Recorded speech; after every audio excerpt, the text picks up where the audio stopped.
All right, well, welcome to this next episode of our QC Conversations series. This is part of our channel where we try and connect the Christian story to life's deepest questions. And if you're a newcomer, this conversation series is really designed for about once a month, having collated a ton of questions that we get through our website and social media channels here at Questioning Christianity. We try to bring on a guest who knows what they're talking about so that we put them in the hot seat and fire away with your questions. And today, as we speak to the question of environmental justice and how Christians and the Christian story interacts with our concept of creation and creation care. And I've got a good friend coming on the channel all the way from the US, one of the most earthy and fun people that I know, Nathan Rittenhouse. Nathan, it's great to have you on the channel.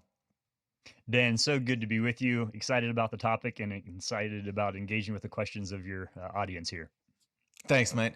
Well, one of the reasons why I wanted to get you on is because we had an interesting experience a number of years ago when we went for a long run through Oxford. I don't know if you remember this. It had been I raining. saw a picture of this recently. It popped up. Yeah. So it had been raining. It was muddy all over the ground. And when we finished this 4, 5, 6K run, whatever it was, we got back and the back of my shirt and pants and legs were covered in mud, and yet you were somehow spotless, as though you were some elf out of Lord of the Rings that somehow just glides above creation rather than being stuck down in the mud with the rest of us mere mortals. So I thought, who better to speak to creation than one who can traverse it without being harmed by it, Nathan Rittenhouse. So I just remember Oz Guinness mocking us at the end of it our scampering around in the rain. So yeah, it's always a good humbling memory. experience. Totally. So what I want to chat to today, just before we dive into questions around environmental justice and how do we interact with nature, could you give us a bit of a window just into your background, your story, where your family comes from, so that our listeners might get a better sense of who you are? Yeah, so I had the wonderful privilege to grow up in the wild and wonderful woods of the mountains of West Virginia with two brothers, and we kind of lived that ideal barefoot with a dog up and down the river kind of life.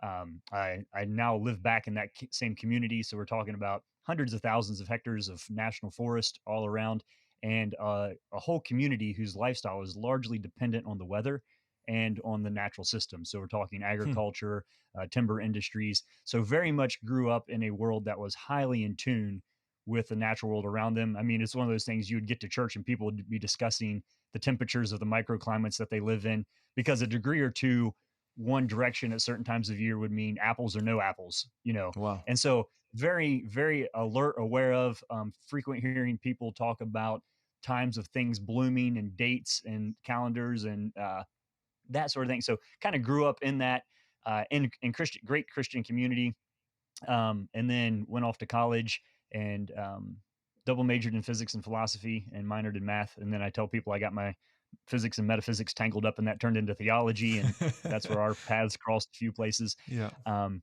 but then, yeah, then in seminary, doing some independent study on the topic at hand here, and then really having a longing to get back into green space and fresh air and clean water.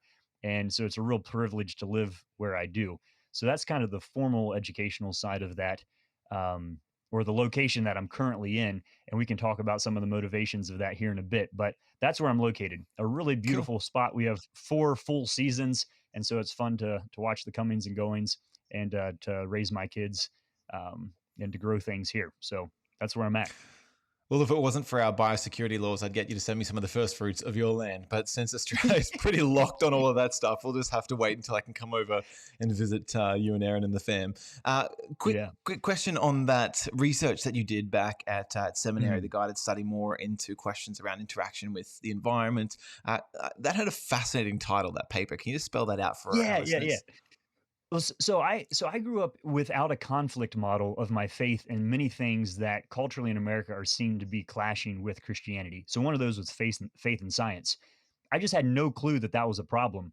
And then I got into university and was doing a physics degree, and everybody had this problem. And so, like, I learned about the problem afterward. I was kind of already in it. Same thing happened with environmental issues and creation care and stewardship.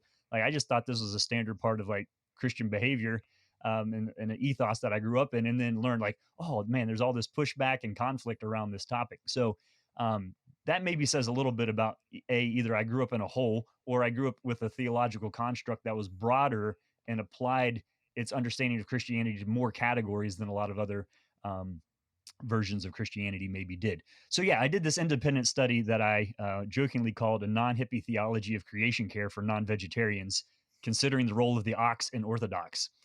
And it was a great time. But the fact that there's humor involved there in that title is a necessary component because I needed the humor in order to be allowed to do the project. Yeah. Because as soon as you started talking about environmental ethics or conservation or Christian environmental ethics, people start to get a little suspect about you and your theology. And plus, look, hey, I have a beard, so um, clearly a dangerous guy. So humor was kind of the spoonful of sugar that helped the medicine go down a little bit as I was doing some of that exploring. So there's a theological look there, and then there was a practical interviewing organic conventional farmers, and then urban and rural pastors, and looking at the way in which our geography and our proximity to density kind of changed the way that we thought about some of these questions.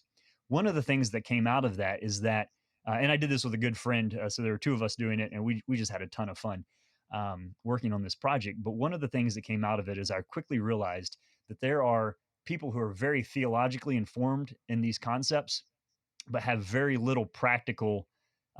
So great Trinitarian theology of ecology, but have never been kicked by a cow, right?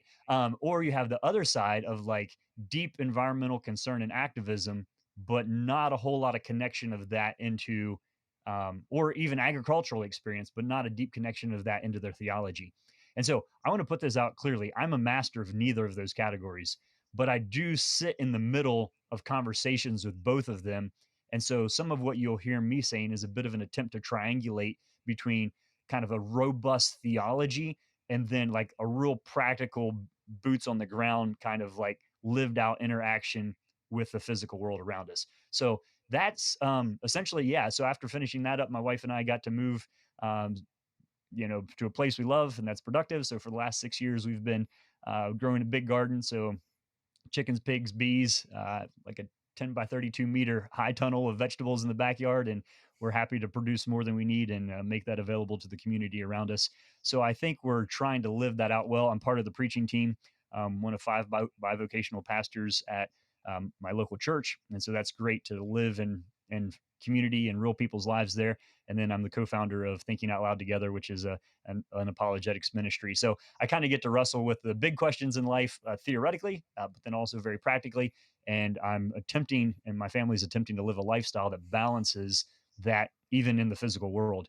And so maybe we'll get into some of that in a bit, but that's a bit more of the background of be careful what you study. You might end up living it. There's the word of caution. And it's actually really helpful too, picking up on that distinction between your own experience of growing up, maybe with a robust construct on how to think about these things from your family and your experience, and then coming into contact with a version of Christian thinking or Christian belief that really has a problem that you don't necessarily think is real or should exist, but has sort of Yeah. come out of an unhealthy underemphasis or unfamiliarity with a number of different points of data. And so we might dive into that a little bit as well. But let's maybe just locate this whole conversation a little bit. This phrase, environmental justice. We're familiar with environmental crisis, climate catastrophe, but environmental justice seems to put a moral spin on things. It's a phrase that's been growing in more of the conversation broadly, particularly around the internet. You can do sort of a trend in exploring that hashtag, but be interested just to see from you, what does that phrase mean, environmental justice, Mhm. and how do you like to speak about it? Yeah. So the tricky thing with the phrase environmental justice is it sort of has two working definitions. The actual legal definition of environmental justice does focus on the moral impact and the communal impact of environmental issues. So let me give you an example. We had on our West Coast a Native American tribe who had a coal powered electricity plant, and then essentially because they were priced out because of the prevalence of natural gas, coal powered electricity was no longer economically viable, and so the coal plant was shut down. And there was kind of an environmental celebration of like, look, we shut down this coal plant. Um, okay, so there's that to it. The flip side of that, though, is that 80% of the income for that nation came from that plant, right? And so this is where environmental justice gets really complicated because you can say, here's something that, okay, we can say this is an environmental win as far as our interest in carbon emissions go, But what did we just do economically to the backbone of a whole people group by closing that? So, in the legal sense, environmental justice is looking at the class, race, geographic impact of people groups and who gets to decide to make these decisions on the environment. That's a huge question of who has the right in their microclimate or, in the land that they've maybe been steering for generations. So there's that going on in the legal definition. Most people, when they use environmental justice, aren't using that, but I just want to point out that that's out there Yeah. as a legal definition. So then when we move into, okay, so what's the connotation of how we're actually most often using this? There's that broader sense of, um, like you said, is there like a moral infringement that we're perpetuating upon? Is the environment a victim? Is there an injustice? And this is where the language, you're going to find that you pretty quickly need some theological language in order for some of these concepts to make sense, I think. So that that really is I think a place where, as you're thinking about this as a Christian or you're considering Christianity, to really start asking yourself those questions of why, like what's the why behind this? um and that gets pretty sticky pretty quickly. I think I have a great answer to that, but in the broader cultural narrative of justice, fairness, of intrinsic value, I mean, you have to have that for justice to be a category. You have to have an oughtness for justice to be real. And so this is where we're really struggling to say, here's kind of a scientific look of what is, but where does the ought come from? um so when we say you should do this, what's the prescriptive foundation of this should be done? We run into this in conservation and preservation as well. Like our national parks, it should look like this. Okay, well, it should look like 1800. It should look like 1540. It should look like 1920. Who gets to pick the spot in time that this environment should look like? And so that the should, man, this is the key to the whole thing here of oughtness that is a bit troubling. So I think environmental justice, fine phrase to use, but I dare say, and there be some pushback here, that Christians have the best answer to that out of the comparative other options out there.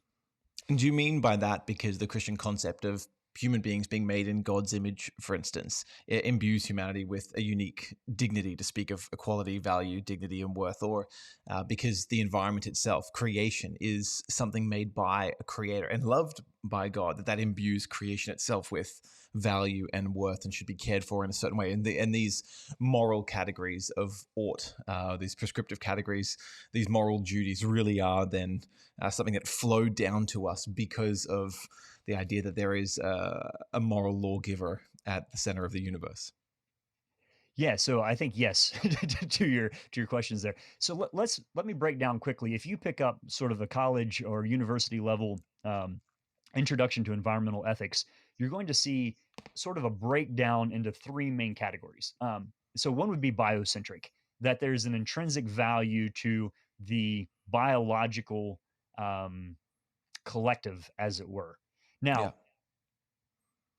fine. That being said, humans are part of that. yeah, And so if you understand yourself, I often like to say I'm a carbon-based life form made in the image of God. We are implicated in this and we yeah. live within it. And so there's a biological that is totally true and real.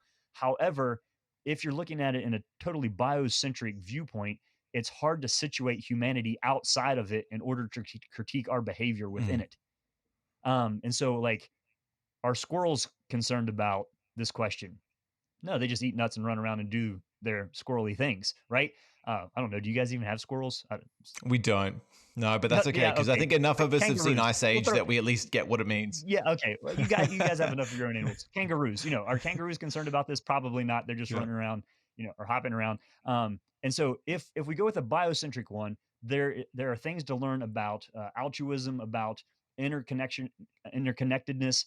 But as far as that moral prescription of like, hey, naturalistically, we're just another mammal, and every species is basically trying to take over the world and is just limited by the constraints put on it, and we just happen to be better at it than others. And so this, what we shouldn't do, um, isn't quite as apparent.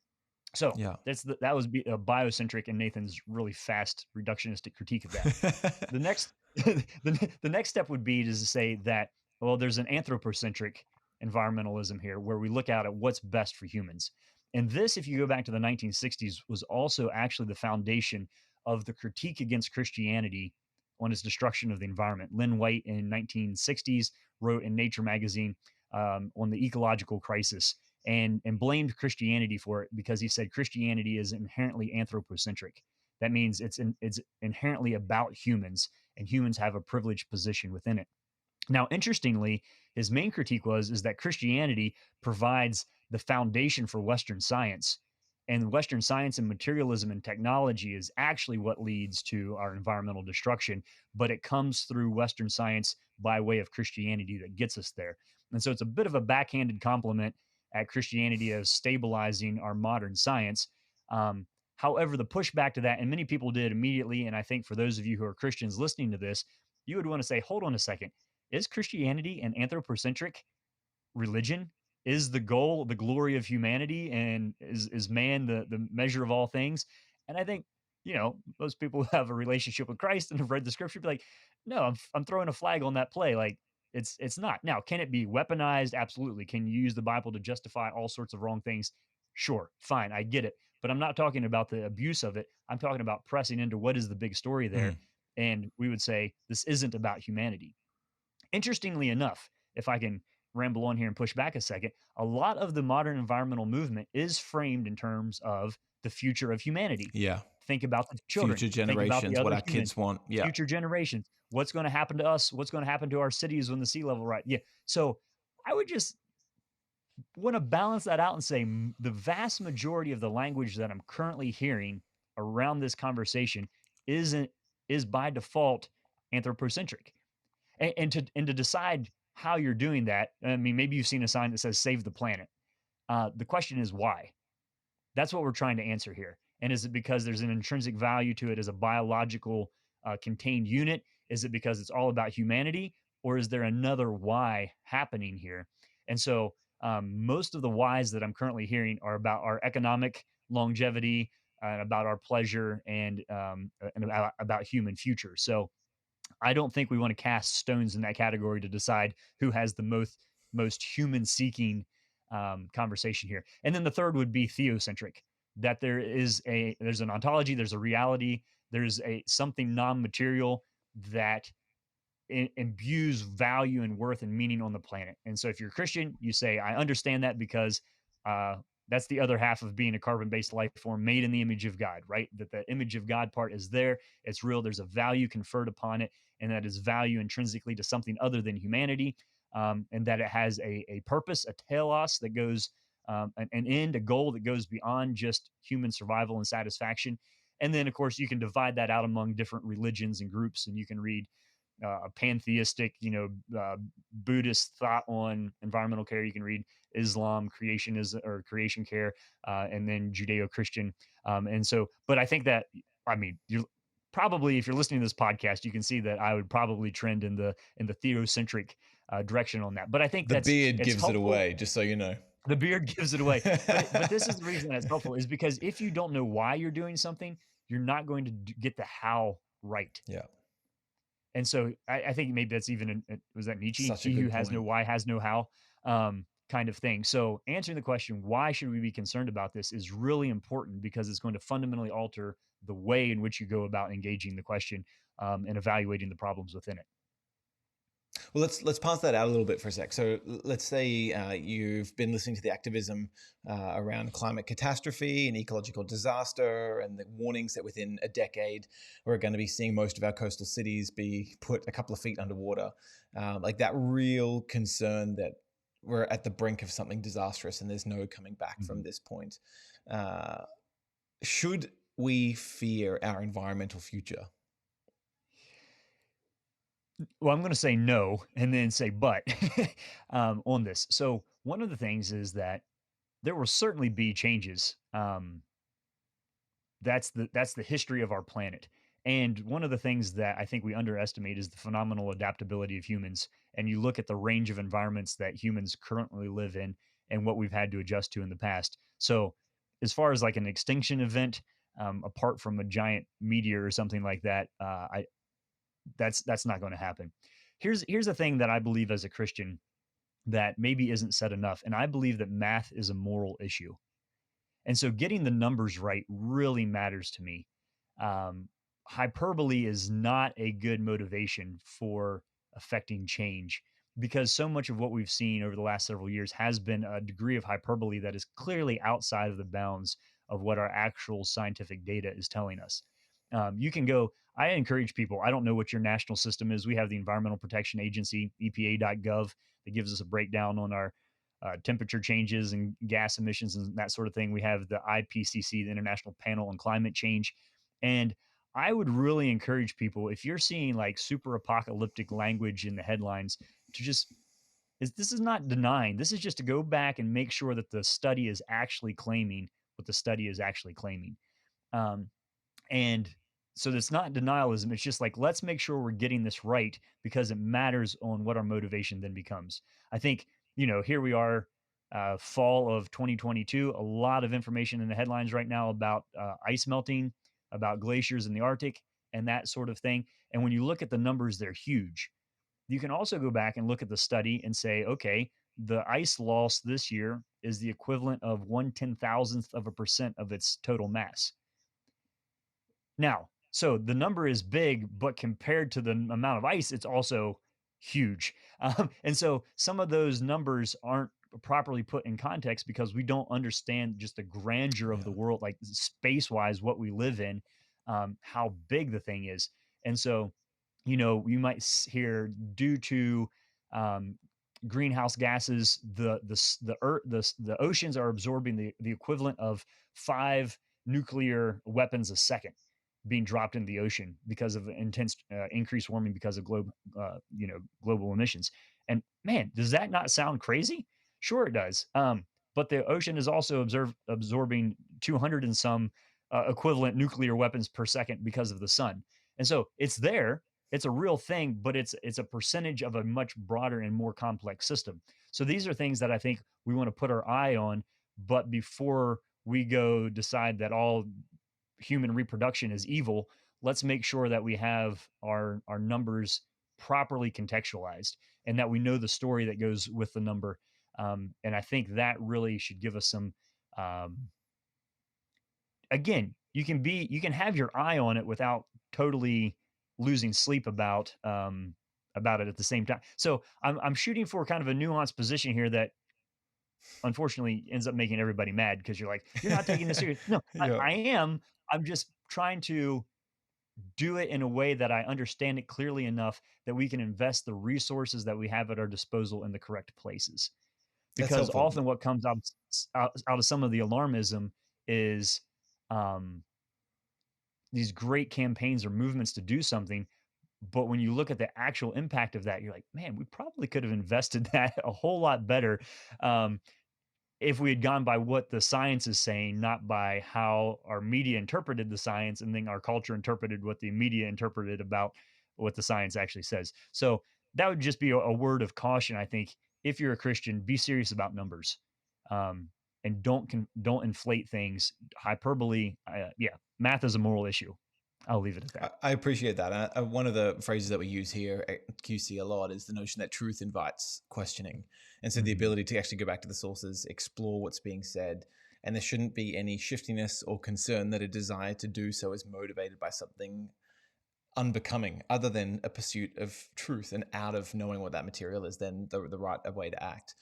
You mentioned one thing in there particularly that I've seen amongst some climate activists, which is almost a philosophy of anti-natalism, that it's actually immoral for human Mhm. beings to fulfill the first commandment in the Bible, to be fruitful and multiply, to subdue the earth Yeah. and rule over it, as saying that humans really are a cancer on the environment. And so maybe a question that's motivated out of that response: would it be better for the planet if humans went away? Well, as a father of four, maybe that is all I need to say to kind of show where I'm coming from on this. But You yeah, and Elon okay. So Musk are what? like in the same team. Yeah, the no the so okay, but where? How do you get to that position? How? So what you're actually doing is you're putting humanity in a unnatural category. Yeah. And I don't see how naturalistically you get to that point to say the human does not belong particularly, let's go full on naturalism and evolution. It's not our fault we're here and that we're great predators. So where does the moral foundation come for us to say there are too many of us and that the trees have more of a right than humans do? I mean, it does sound very virtuous on one hand, and it sounds very self-sacrificial of I'm not going to reproduce or I'll give up my life in order that the whales may live. I would say, okay, first of all, that's setting up a massively false dilemma in the first place. But I don't know. Help me out here, Dan, because as soon as you start thinking about it, you either have to say that there's something unique about humans, Yeah, or I appreciate that. I I don't see what think the where it's question coming is. from, what your response there is so helpful because it's trying to point out maybe that there's a little bit of a contradiction here between trying to sub humans out of the biomes that we're a part of. Like Yeah. every ecosystem has us in them, and we're part of the natural order of things. I think perhaps what's behind it is that there's a moral concern that we have a greater responsibility for the good of the environment because of our higher reasoning capacities, perhaps, Mhm. or the concern that it's our technology. It's this huge leap in our development where now we're learning to harness through science technology to shape the world to our own ends, and often greedy or consumeristic or just completely misguided Yeah. ends. And so I Yes. think that might be some of the motivation that's there. But I appreciate the challenge, the pushback of you have to Well, assume that the world around us has more moral worth rather than humans do, which you need to be able to justify in some way. so two things there. One is that I have a handy category that I can work with called sin, which allows me to see humans as distinct and potentially destructive. Both of those can be true. And so I believe that there is an oughtness and there's a proper ordering to it. So I'm not like, yeah, let's breed as many humans as we can and have them all be, run around destroying the planet.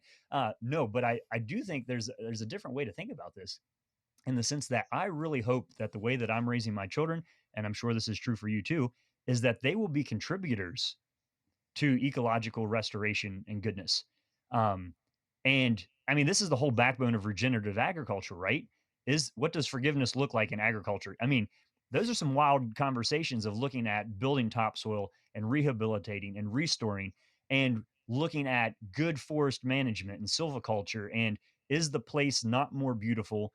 Is it not more biodiverse? Are there not more birds in our hedges when humans who have a phenomenal amount of gray matter and opposable thumbs have a vision for what could be? And the answer to that is absolutely yes. I live close to a strip of land that was never timbered. There was a calculating error in the surveying between the big timber companies 100 years ago, and they missed a 7-acre section of forest because Wow. one surveyor was using true north and one was using magnetic north. And so there's this stand of forest that's never had a chainsaw in it, Wow. um, which is really cool, right? But when you go in it, you would not say that it's a beautiful forest. It's tangled, it's mangled. I mean, the biggest trees are impressive, but they're not. I mean, they're bigger ones. And so you would see a section that hasn't been cultivated or managed or used in a way that it's not as healthy actually as the forest around it that's been taken care of. And Yeah. so it gives us these little examples of a human in the environment can be better for the environment. A human in the environment can be worse for the environment. And one of the things, like we talk about technology and our conscious capacity, one of the interesting things about humans is we're the only species that can make something that can't be used by another species. And so take your um, favorite little ground dwelling creature out in the hinterland of Australia, and it lives and dies, and entirely everything is recycled and decomposed. And even when it dies in its hole, that's going to become fertilizer for the grassland of the next. I mean, everything is there.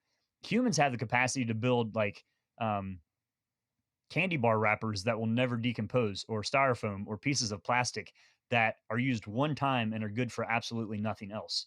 So there is that technological capacity that we have to manipulate the environment around us that does put us in a category where there is a real moral responsibility. But I believe there's a moral responsibility because there's an oughtness to how it should be, not that we should just disappear. And so I hear that and I understand that, but I'm still not sure that it becomes an iron Yeah. tight argument of saying too many people. So I guess some of it is like these are complex systems, Dan. You know this, your listeners know this, and sometimes we aim for really simplistic solutions. Sometimes we aim for really simplistic solutions to really complex things. And I think Yeah. as Christians, we have all people should be able to honor complexity, and because really that's a foundation of beauty as well, to say, wow, this is big and it's complicated and it's majestic because it is. And so, um, not to say we shouldn't be interested in certain ideas, but I think one size fits all activism should be a little bit of a red flag to us that maybe we're not quite appropriately dealing with the scale of the problems and the entangled ideas that go along with it.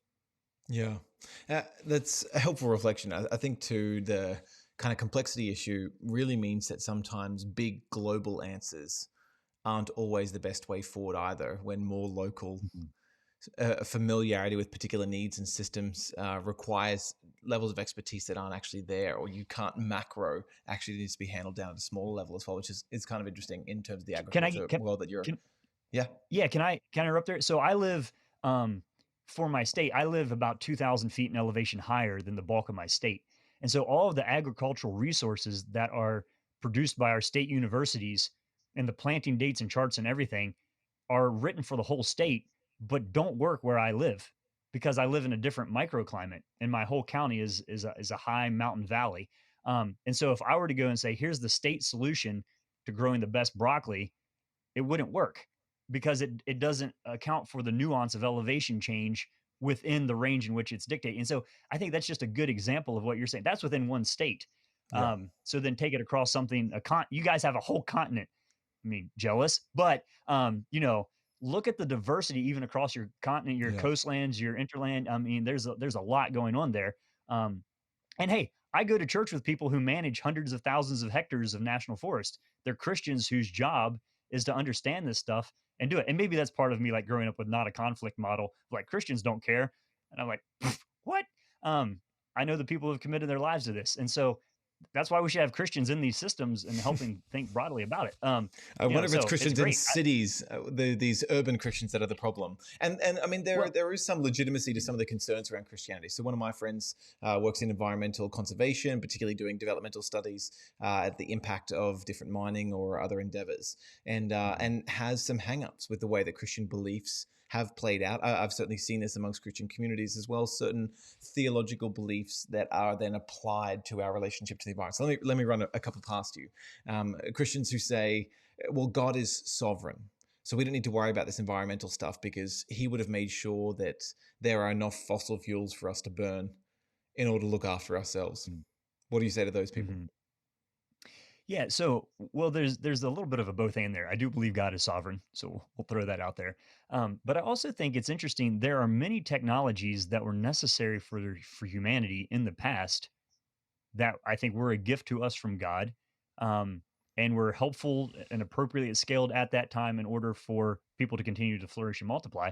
But we don't rely on those technologies anymore. We've grown past them in degrees of efficiency. So I think you could have very well the idea that, hey, without burning coal, our world would look the industrial revolution, technology. It'd be a very different looking place. On the other hand, we can say through technology, the same technology, we're understanding and discovering more efficient ways of doing this, and progress is being made. And so, yes, I think there has been. It's tricky for me, Dan, because it's hard to parse out what is done out of an economic drive and then morally justified using Christianity, and what is actually done out of a Christian theology motivation. And I'm a little skeptical that Christianity has had the cultural influence that people think it has in the past. I think most of the time on some of these issues, particularly when they overlap with economics, that The slavery bottom is a great dollar example wins of this. out. Yeah. Yeah, of this is something that is economically efficient for a lot of people, and then they find some Bible verses to justify that economic action. And so, yes, I do believe that the earth is the Lord's and the fullness thereof. I do also believe that God gave it to us to use it. And let me make a distinction there. There's a difference between use and abuse, for sure. But the idea that humans can use it, and that it is good, but again, if you do a Christian view of the sovereignty of God that includes no responsibility on behalf of humans, that's different than a view of the sovereignty of God that still includes moral agency, freedom, choice, and responsibility That's really and helpful. accountability. Yeah. And so that I think is a I fit very comfortably in the latter, one of those for sure, um, and think that that is the biblical story. So more could be said there, but maybe that frames a little That's bit of where helpful. I'm coming That's from in really response helpful to in that. terms of an answer. What about so moving on from the sovereignty of God? Another Christian view concerns what Christians speak about eschatology or end times, God's ultimate end Mhm. game, where Jesus comes back to set everything right, a new heavens and a new earth. And so some of the thinking for Christians, particularly in North America for the last some decades, has been, well, if Jesus is going to come back and make a whole new creation, why should we care about this one? Why can't we Yeah. just rape it for all of its natural resources? And if Christians are so heavenly minded, does that mean that they're of no earthly good in the here and now if they're too focused on forever? Yeah, I get that, and let me say, I think that would be the mindset that's most alive and well. So if I was going to come in and critique Christianity, this is where I would do it. And I think that theology is out there, and we should push back from a and get this from a biblical interpretive framework, from a when you're having this conversation with Christians, argue it theologically, not climate activism first. I think the way we get there, particularly in in-house Christian conversation, is important and leads to. I mean, I've given talks on the environment to diesel mechanics who at the end of the talk said, you know, we're Christians and this is our conversation to be having. We have a share at the table. Like I always feel Yeah. like a little bit of a win. Like when you get heavy diesel mechanic, Christians to be like, oh yeah, this is so come in at it theologically and do that way. Well, can I So invite you to do let me that give then? Maybe open up then. The way to respond to that is to think about it biblically. What is a biblical or Christian story way of understanding our relationship to nature, to creation care? Yeah. Let me loop around and give you well to answer the first part of the question there. And this came from my grandfather who bought a farm that had been clear cut and totally trashed in the 1960s and then really worked over the last 60 years. It was fun. I was hunting with my daughter last fall in a section of woods that As you didn't do. exist. Yeah. But the woods, like I started looking at the age of the timber there, and when we went back into the house, I was like, "Hey, that's not an old forest." And he said, "No, it had been clear cut when I moved there." And I let it, regrew and replanted, and I thought, what a cool like experience to be a 90-year-old guy watching your great granddaughter like learn about nature in a forest when you saw it as totally destroyed land. And so even within his lifetime, he could watch that happen. But his response to the eschatology of destruction, as he said, just because my body heals itself does not mean I should cut myself. And just because I will one day die does not mean that I have the right to take my own life. And so the response to that eschatology is even if that is your eschatology, that still doesn't lead to the conclusion that I can do whatever I want with it now. I think if I Yeah. thought Jesus was coming back tomorrow, I still wouldn't go throw all of my trash in my backyard because that's not mine to do with that. So I think there's a way to say, okay, even for, and that is a large category of an eschatology that's held, Yeah. but I think there's room to push into that and say, it doesn't follow then, even if you believe that is true, that doesn't then negate a responsibility that you have in the present. I mean, look at all the parables about stewardship. The master goes away for a long time and then comes back. And then it's not like he just says, and now I'm back. He's like, and what did you do with what I gave you? I mean, that is Yeah. the repeated theme that's going on there. So even if you think he's coming, so let's say the master did return in the parable and burn the whole farm down, um, which by the way, I don't think that's exactly the right interpretation of eschatology, but it's his to do with it what he will. And if he did that, that's fine. But still, the person he left in charge better not have burned the whole thing down before the master got back. So you can work within that and still see that you have a moral responsibility to a broad concept of stewardship. Um, yeah. So yeah. Again, I That's think helpful. that fits. Yeah. That's really helpful. Well, do you want to lay out, particularly maybe for some of my friends or the audience that are watching this who aren't familiar with what the Christian story and how it connects with environmental questions and Mhm. humans to the planet and our responsibility? What would you say broadly is a Christian theology of creation? Yes. Thank you, Dan. Thanks for setting that up for me. So let me say what I think the aversion to pushing into this story is first. Okay. And this is why I think Christians haven't in modern times. And the reason for this is is that there are certain things that as you push into them, you can be so biblically and theologically conservative that you appear to be politically liberal. And and that's a hard one for most people to swallow.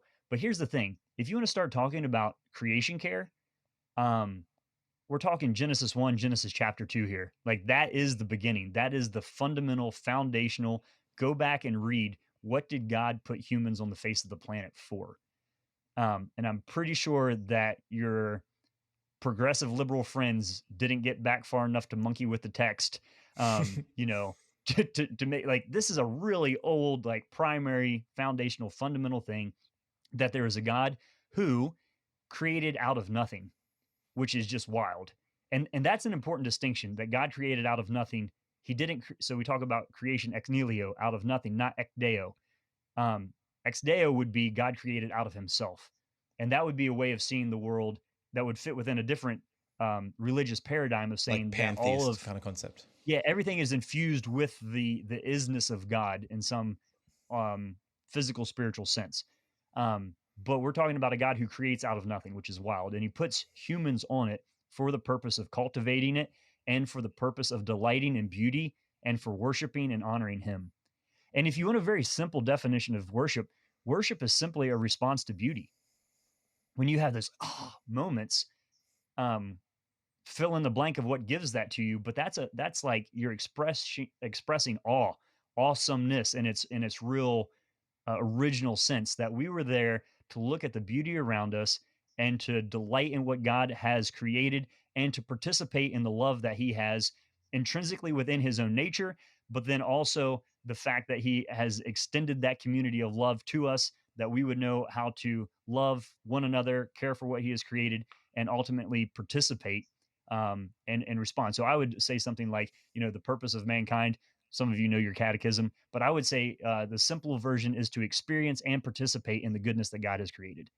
So your purpose in life is to experience and participate in the goodness that God has created. And so Hmm. he did put it here for us in a sense that we would experience it and delight. It's kind of like giving your kid a good gift. You want them to enjoy it and you get a pleasure in watching them delight in it. What you don't enjoy is when you give your kid a walking stick and they turn around and poke their brother in the eye with it. And so humans have this phenomenal capacity to take good gifts from God and to weaponize them. And that's sin. I mean, so not to get preachy here, but that's what we're talking about in the grand story of a world created for beauty, for pleasure, for desire, for love, for Yeah. cultivation, harmony with God, with each other, and with the created physical world. And then the freedom that is also a communicable attribute of the creator to us, um, goes sideways. And we often see that. So that's the origin of the story. And the good news of the story is like, okay, good creation, good God creates humans, everything goes sideways. Then what? Well, there is a redemption plan because God is good and he is loving, and our finickiness does not change his nature. And so he sets up a way for us to continue to be called back in to relationship with himself. Yeah. If you look at miracles in the Bible, miracles are usually a restoration to normalcy. Hmm. When Jesus heals the blind guy, he gives him 2 good working eyes. He does not give him 3 good working eyes. So he puts it back into Yeah. he puts it back into the proper. When you heal, a lame person, he gives them the legs in the way that they were intended to work. He puts it back into proper order. And so the miraculous work of God in the world, as we now know through the work of Jesus Christ, is a miracle of the restoration of normal, of putting us back in proper relationship with God, with each other, and with the land. And that Mm. third one, I'll admit, we have not pushed into that far enough theologically, because by and large, we still have a shallow view of the physical as Christians. And I think that's a total leftover from Greek philosophy. It's not part of the biblical story. Mm. Um, if you're curious about this, look at um, what we do with our physical bodies. And any group of people who is not good at stewarding their physical body is not going to be good at stewarding the physical earth. And so some of those perceptions of what's physical as it relates to the depth of our discipleship are something we should be talking about, and think through more clearly, because it has huge implications. And that, again, I think is where some critique of Christianity is warranted, but it's because Christianity isn't living up to its own standard, Yeah. not because it's falling short of a weakly justified alternative position. And That's so interesting. the idea is, We use the phrase, so often the problem that you're identifying is not that people are being Christian, but that they're not being Christian enough. They're not yeah, actually following through exactly. their Christianity to the depth that's necessary to actually live out the Christian story. And I love some of the imagery. I mean, you start with Genesis 1 and 2 in the garden, and you've got this small cultivated garden that God has created, places humanity in its midst. But the presumption is the world beyond that small cultivated garden is itself wild, right? And the Hmm. first command to subdue and to rule over, to cultivate, to make it beautiful, to frame beauty, and help to build cultures that glorify God. And I love the final image is no longer simply a garden, but now a garden city, and this Hmm. mixture between raw materials and the beauty of nature, and then also human cultivation and picture of architecture and dwelling places, and somehow the two of these is now merged into each other in a way that just seems beautiful and awe-inspiring, and I think that kind of gives a broad trajectory for how we're meant to be in Well, relating with the environment. yeah, and as we're finishing out that biblical story, the concept of recreation as a fundamental work of Christ. I mean, it clearly hasn't happened yet. You can look at the world around you and say the work is not done. But that "Behold, I make all things new" imagery of the end of Scripture, of this promise restored and renewed and recreated. And I just want to throw in here, I think, to use some interesting, well, I think eschatology transcends protology. I think the redeemed and the recreated thing is better than the original. And so we aren't trying to get back to Eden. We're looking toward, like you said, that heavenly Yeah, city, heavenly garden relationship with the gardener. yeah, That I think the redeemed and the renewed version has is better because it has a renewed sense of the graciousness of God and His ability and willingness to fix and restore. And so there's the capacity for worship is embedded entirely throughout this entire narrative, and it's a wonderful story when you recognize that you're implicated in it and you can delight in being part of that. yeah. So, let's say people were living more Christianly. What do you think the world would look like if Hmm. people took the Bible seriously when it came to fulfilling our responsibility to the environment? Yeah, so I think if you're listening to this and if you're not a Christian, but you have Christian friends, that there's real room here for you to poke at your Christian friends and say, you're not taking what you believe serious enough if you're not interested in this. Um, so there's yeah, that's going on there. Here's what I got to thinking about, Dan. The so there across the globe, Christians responded to this differently. There's sort of like, okay, we need to show Christians that they should care. And I think largely we're now living in a time in which, by and large, and particularly generationally, we see that as a legitimate. I would say that's the majority perspective now.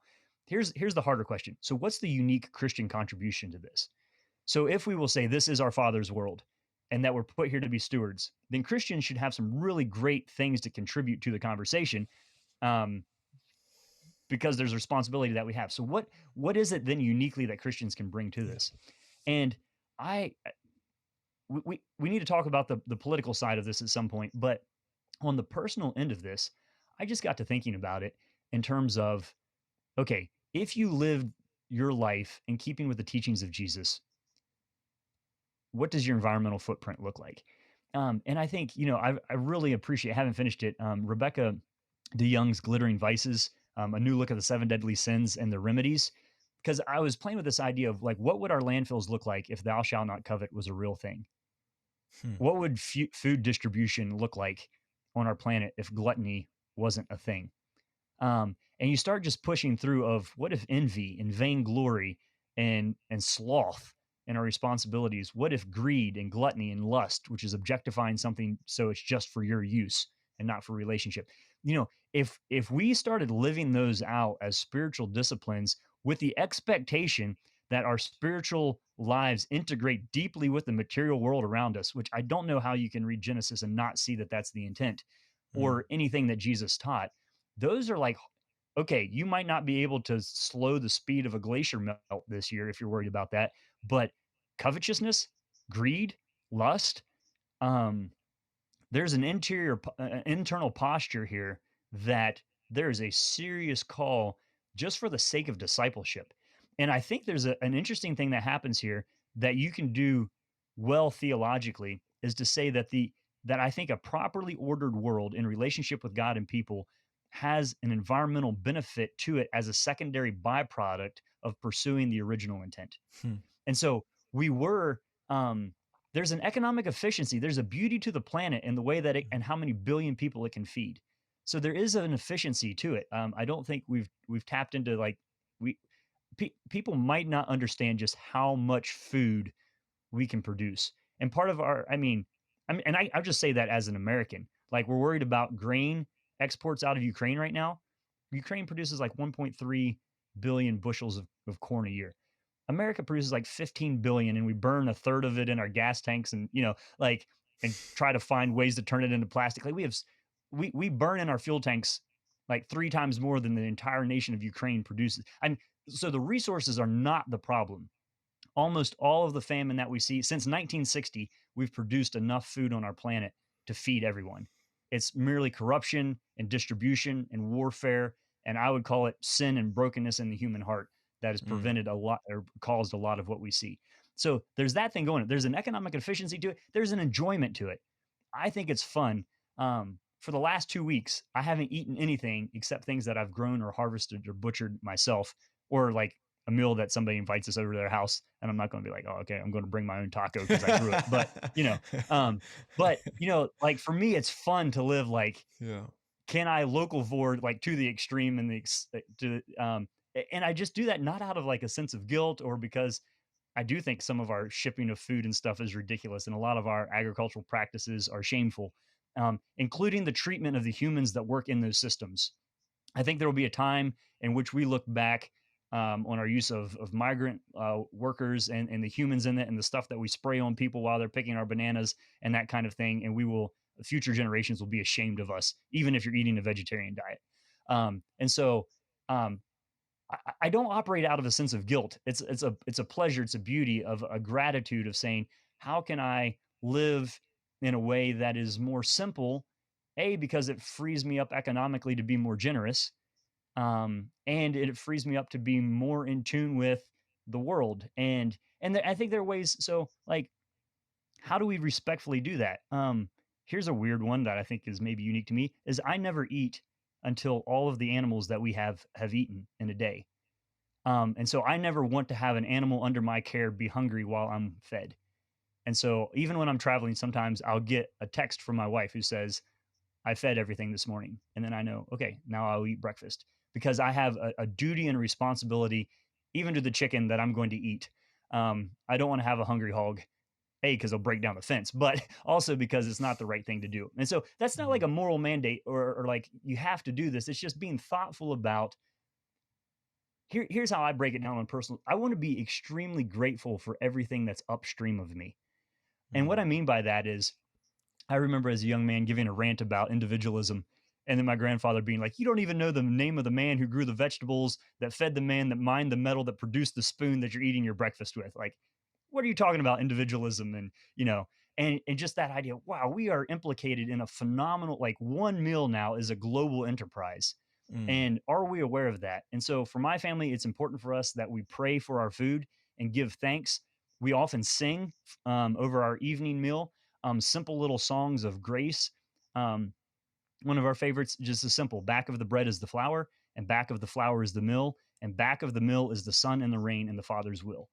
And we're just saying we recognize. I remember one of my kids that we were praying one time. He said, "Dad, why do you thank God for this? We grew all of it." And I just laughed at the simplicity of a childlike question like that because there's the rain cycle and there's the sun and the wind and the beauty and nature and photosynthesis and beetles and earthworms and microorganisms and like you could just go off on the complexity And of the everything that was involved. atoms that exist that allow us to do it. Yeah, Yeah. exactly. And so so that's being thankful for everything Mm. upstream of us and making That's sure that we helpful. use those resources well. And then Yeah. there's the responsibility that we have of everything downstream of us. Of what then am I producing that's going to have a negative effect on the people beyond me that are literally downstream of me, but also culturally downstream of me? What's the influence there? So that for me is kind of how I posture myself in a way Yeah. of we're not legalistic about anything. You know what? We use disposable diapers because they were pretty handy.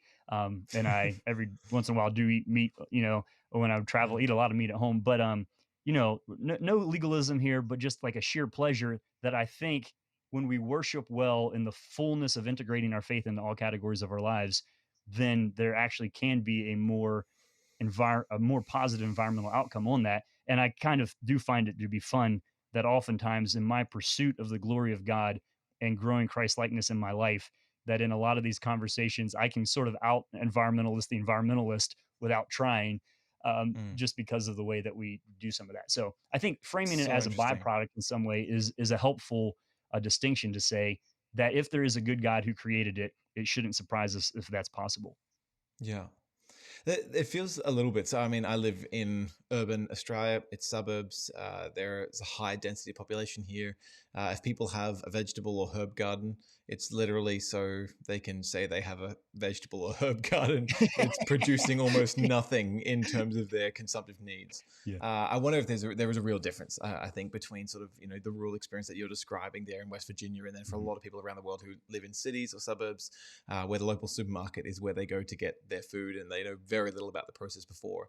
I wonder, as the conversation around what do we eat and how do we eat in a Mm. way that is careful towards the environment. You've got some, and even in the philosophy of religion kind of conversation, people like Alex O'Connor, Mhm. cosmic skeptic, who's been doing a lot of promotion towards veganism and wanting people to be very careful about the ethical treatment of animals, which he sees as a big concern. And then you've Mhm. got over on the other side of sort of the public debate online conversation, the Michaela and Jordan Petersons of the world, encouraging everyone to eat like a Tyrannosaurus Rex and go a carnivore only diet with meat and salt. And I think a lot of people just sort of, I have a desire to eat in a way that's a bit more responsible for the most part, Mhm. apart from cheat days or cheat experiences.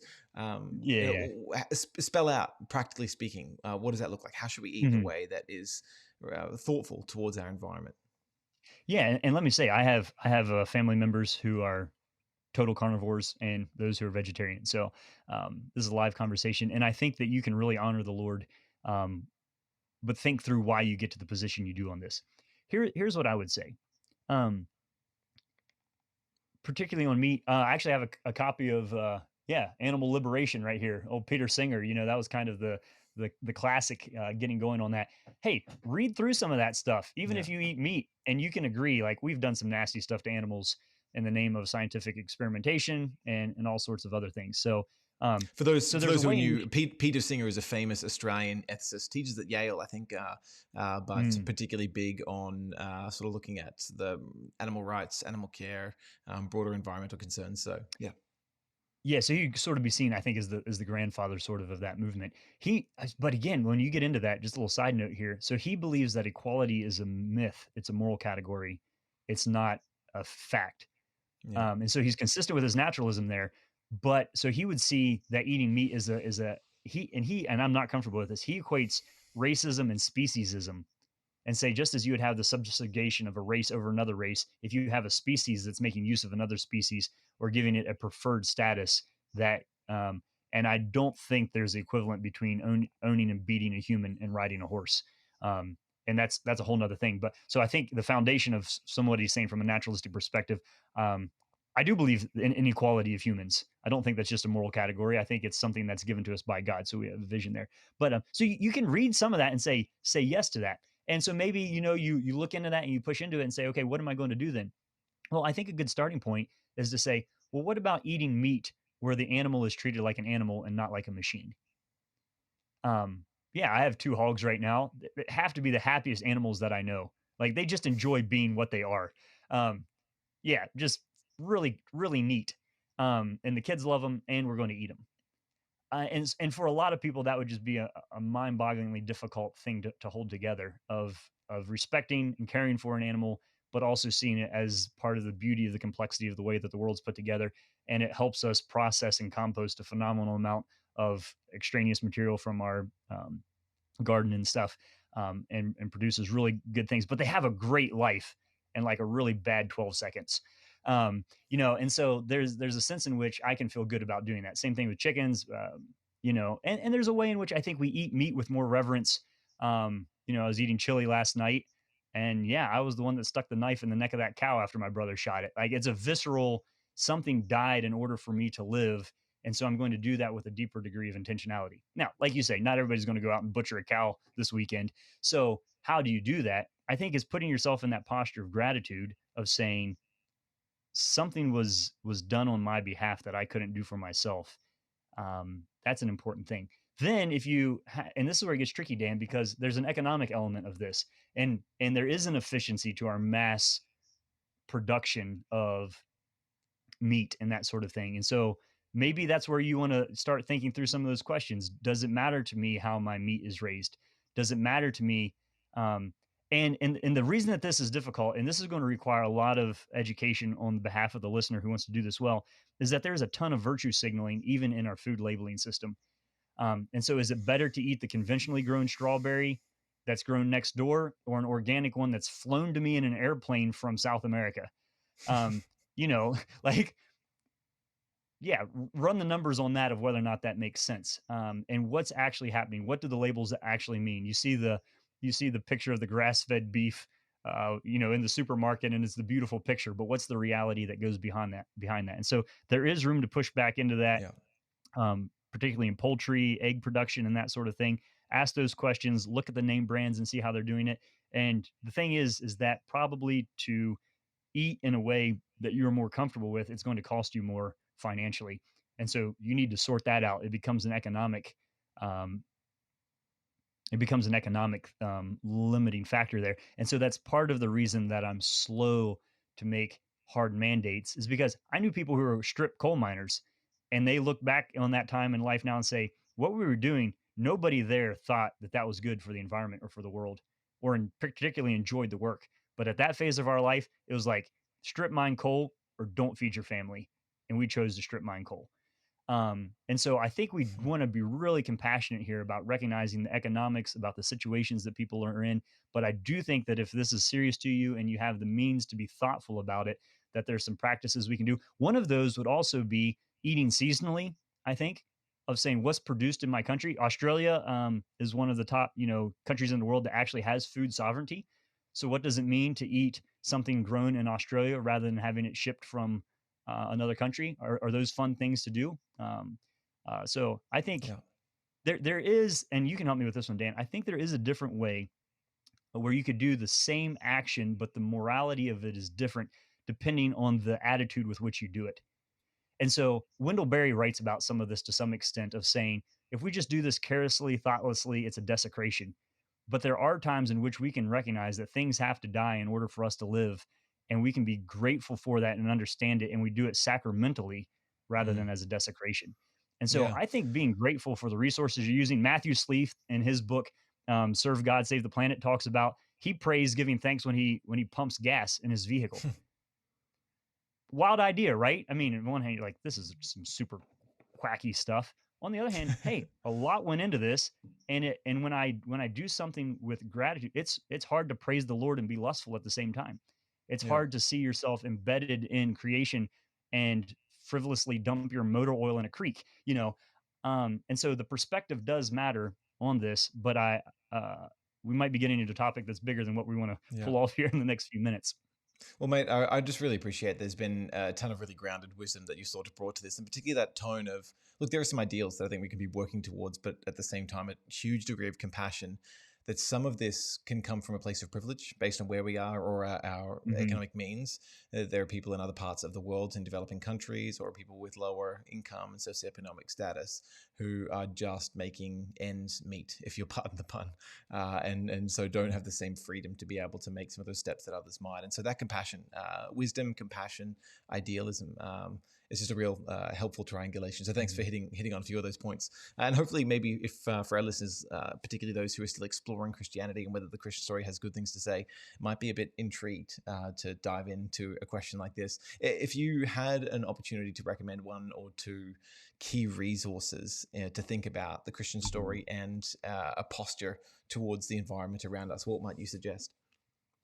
Yeah, so um yeah, actually I think Matthew Sleeth's Serve God, Save the Planet, it's a bit dated in some of its technological resources, but if you're a Christian who's wanting to start thinking about energy use as a form of worship and just ways in which you could be more intentional, I think that's a good starting point. So lean in Yeah. there, and I think that'll have some other references to places that you might want to go there. I think it's also important for us to be reading deeply on, I was reading a book on cows, the environmental impact of 90 million cows in North America. I reading one on the global impact of feral domestic cats. enjoy being aware of the world around you and how these systems work, and push into them. And I would recommend books rather than documentaries. Maybe, I mean, documentaries might pique your interest. The internet has no editor, as it's important to remember. And so look at people who are doing. There's just a lot out there. But yeah, I think until I write a book on it, read Matthew Sleeth's "Serve God, Save the Planet," and I am kicking that around. But I think Well, we that's a look good on with spot. And then anticipation. yeah, and then also think about, don't neglect your spiritual disciplines. Of the big question that everybody's trying to ask here and needs to be asked is, how am I situated in the physical world? And you can do that well in an urban environment. I recognize that my situation is unique, but you can do that well. You can give God thanks for your food. Um, you can you can do that well. You can not buy something that you don't need in an urban context. I think consumerism is a this is about me mindset, and worship is this is about God. How do you purchase with Mm. that? Do you purchase things with an exit plan? Do you recognize what's going to happen to this in the long term? Um, how do we vote? Yeah, vote with your dollars if you have the privilege to do that. But don't buy things for people who don't need them with money you don't have on things they don't. Yeah. So, So be helpful. there So always helpful. be, yeah, give money to stuff. And we didn't get into I have a little, we didn't get to talk about the government and the societal level of this and how that all gets implicated in it. But I really do think if you can't change the world, at least tidy up your own inner life and live in a way that's a posture of worship. Yeah. Yeah. I think it's unfortunate that often so much of the conversation around the environment gets written off as sort of leftist or wokest alarmism. And so I just Mhm. think that helpful Christian reading of the story, realizing our responsibility, and then thinking through practical next steps that are workable for Mhm. different governments. What we as a group of people need to make as healthy steps forward, knowing our limitations and our varied capacities, and some of the people that have the most time to think about this stuff are the ones who have the most means and then make pronouncements on what everyone Mhm. else needs to do. Just awareness that Yeah. you modeled so helpfully in this Yeah. conversation, I think is a beautiful way out. Oh, we're gonna have to close things up, but one of the sort of parting questions that we always leave for our guests on this conversation series is just for those on our audience who are still exploring Christianity. They're newcomers and they're Mhm. wondering whether Christianity is really worth believing. What would you want to leave as a parting message for them? You know what? People don't say this enough. And look, I get it. I've done the apologetics, the theology, all that. Like, I believe in logic and reason and rationality and physics and the whole nine yards. And I believe in coherence and correspondence and theories of truth. And okay, I got it. You know what? One of the greatest reasons to be a Christian is, it's just a ton of fun. It is a pile of fun to live your life in the hands of a loving God and to see beauty and majesty infused in everything in the world. Like, everything is connected to everything. Everything, like, yes, there's brokenness and there's bitterness and there's death and there's sorrow and there's the muck and mire. But when you get down through it all, that is the exception, not the goal. Mm. And to see what God has for you in the fullness of what it means to be human, not just in the physical sense, but also in the spiritual sense, and the integration of those two, and what that allows you to do in your relationship to God, in the confidence with which you understand yourself, and the depth of pleasure that is possible. Ah, man, I wish I could. Um, it's just a joy. And then that translates into your family, and your relationship with your spouse, your children, the people around you. And it is right that we sing hymns about "For the Beauty of the Earth," or, the doxology, "Praise him, all creatures here below." Our Mm. hymns are infused with a look at the physical world that corresponds then, and pushes our hearts into worship and delight. And so being a Christian really gives you the capacity to live with a realism about sorrow in the world, but to do it with a grin in your soul and a skip in your step. To say, yes, there's brokenness, but I have the power and the capacity and the responsibility to lean into this and not just throw my hands up, but through the teaching of Christ and the empowerment of the Holy Spirit, to be a contributor to responding to some of these big things. God needs people like you and your interest in every single category of life. He created you with the desires that you have, in the sense that you have for justice or art or whatever. Those are all wonderful Mm. pointers to what God is cultivating and calling in you to be fully expressed in the way that he's fully created you to be. And so I would say lean into that, have an open heart to the things of the Lord, and find Christian community that can help call those gifts and answer the questions that you have. And probably keep listening to Dan, and he can help you out with some of that too. But I would say go for it. And I'm not saying this frivolously, because it's fun. Love that, man. Absolutely love that as an answer, and a huge compliment to a lot of the different responses that we've gotten from our guests over time. Hey, Nathan, if people want to track you down, particularly some of the resources or the podcast that you and Cameron do, where can they find more from Thinking Out Loud? Yeah, so Thinking Out Loud Together, toltogether.com is our website. Most people interact with us through our podcast, Thinking Out Loud Together. If you just put Thinking Out Loud in your favorite podcast engine and throw my name in there, maybe Thinking Out Loud is a pretty common name, but Thinking Out Loud, Yeah. Nathan Rittenhouse, you'll find us and be able to track along. It's a podcast where we talk about current events and Christian hope. It's pretty free flowing, meandering, us bouncing ideas off of each other and trying to show that when you see craziness or beauty in the world around you, Christianity really does give you the tools to have something helpful to say about that. Yeah. So, yeah, I'd love to have you listen along and um, complement some of what we're working on there. Thanks so much, mate. Really appreciate you being willing to come and have this conversation on environmental justice. So enlightening. So thank you. You bet. No worries. Hey, and if you're watching this and you want to get more of these questioning Christianity conversations pieces, then please do subscribe and click the bell for notifications on YouTube. Or if you want any more of our short videos or social media content, follow us at QC Socials, or you can jump straight on the website at questioningchristianity.com and get in contact with us to send in your questions for future guests on this episode. But for now, bye, and we'll see you again soon. Dan here from Questioning Christianity. Thanks so much for checking us out. We are all about helping you connect the Christian story to life's deepest questions. So if you're enjoying the content, make sure you subscribe and click the bell on YouTube, and then go ahead and follow us on socials.